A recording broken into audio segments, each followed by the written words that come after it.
Hi అన్న, మీ పేరు? నా పేరు ఆంజనేయులు. అన్న, ప్రస్తుతం కాంగ్రెస్ పాలన తెలంగాణలో మీకు ఎట్లా అనిపిస్తుంది? కాంగ్రెస్ పాలన టీఆర్ఎస్ పాలన కన్నా కొంచెం తక్కువ అనిపిస్తుంది. టీఆర్ఎస్ పాలనే బాగుంది అనిపిస్తుంది. అంటే ఎందుకంటారు? ఎందుకంటే ఇప్పుడు వచ్చే సంవత్సరం అవుతుంది, సో వాళ్ళ ఎన్నో హామీలు ఇచ్చిర్రు. సో హామీలన్నీ మీ ఇంటి దాకా అందుతున్నాయి. ఆ హామీలే ఇవ్వడమే పెద్ద తప్పు. ఎందుకంటే ఇచ్చిన హామీల వల్ల కొన్ని గొడవలు జరుగుతున్నాయి. ఎగ్జాంపుల్ ఫ్రీ బస్సు, అది లేడీసే మాకు వద్దు అంటారు, దానివల్ల గొడవలు.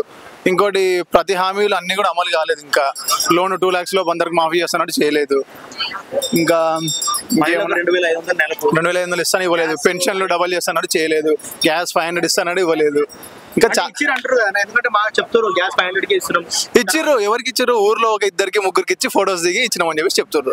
అంటే అందరికి రావట్లేదు. మళ్ళీ ఇప్పుడు కరెంటు బిల్లు కూడా 200 యూనిట్లు వాడేదాకా కరెంటు బిల్లు ఇస్తున్నాడు. డొమెస్టిక్ వాళ్ళకు free current bill below 200 units ఇస్తున్నాడు. ఇక మనకి ఒకటి పర్లేదు ఏమిటనుకుంటే, లోన్ అయితే మాఫీ 1.5 lakhs వరకు అందరికి చేసిండు. ఇంకంతే. సో మళ్ళీ ఇప్పుడు రేవంత్ రెడ్డి గారి మొత్తం ఈ పాలన చూసుకుంటే హైడ్రా కానీ ఇప్పుడు చాలా వచ్చినాయి. సో దాని గురించి మీరు ఏమంటారు? హైడ్రా బాగుంది. హైడ్రా అనేది ఒక మంచి మూవ్. దాన్ని ఇంకా కొనసాగించాలని కోరుకుంటాం మేము కూడా. ఎందుకంటే సిటీలో మీకు తెలిసిందే, వర్షం పడినప్పుడు మొత్తం ప్లేస్ మొత్తం జలమయం అయిపోతుంది. ఆ హైడ్రా అనేది ఏంటంటే చెరువుల లిమిట్ ఏంది, ఆ నీళ్ళు ఫ్రీ ఫ్లో అయితే సిటీలో మనకు డ్రైనేజ్ ప్రాబ్లమ్స్ ఉండవు, క్లియర్గా అయిపోతాయి. సో ఇప్పుడు రేవంత్ రెడ్డి గారు చేసింది ఏంటంటే, ఎవరైతే వ్యతిరేకంగా మాట్లాడుతారో న్యూస్ ఛానల్లో కానీ లేకపోతే సోషల్ మీడియాలో కానీ వాళ్ళందరినీ అరెస్ట్ చేపిస్తారు. సో ఇది కరెక్ట్ అంటారా మీరు? వ్యతిరేకంగా మాట్లాడిన వాళ్ళు అరెస్ట్ చేస్తున్నంటే కొందరినంటే ఆపుతాడు. ఎంతమందిని ఆపుతాడో. Social media millions of people ఉంటారు, అందరిని ఆపలేడు. అంతే. సో మళ్ళీ ఇప్పుడు ఇంతకు ముందున్న కేసీఆర్ గారి పరిపాలన మీకు ఎట్లా అనిపించింది?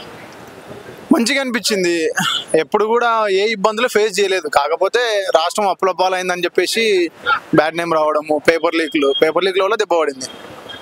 అంటే ఇప్పుడు కవిత గారు ఇప్పుడు విడిపోయారు అంటారు అసలు? ఎందుకంటే మొన్న జరిగిన ఇష్యూ వల్ల ఎట్లా అయిపోయిందంటే బీఆర్ఎస్ పార్టీతో కవిత విడిపోయిందా లేదా అనే డౌట్ మాత్రం అందరికి అట్లే ఉండిపోయింది. సో దాని గురించి మీకు ఏమనిపించింది? అది పెద్ద ఇంపాక్ట్ అయితే లేదు. ఒకవేళ విడిపోయినా బీఆర్ఎస్ కు పెద్ద ప్రాబ్లం అయితే ఏమి ఉండదు. ఒకవేళ మళ్ళీ ఎలక్షన్స్ వస్తే కాంగ్రెస్ బీఆర్ఎస్ లేకపోతే బీజేపీ ఇంకా టైం పట్టొచ్చు.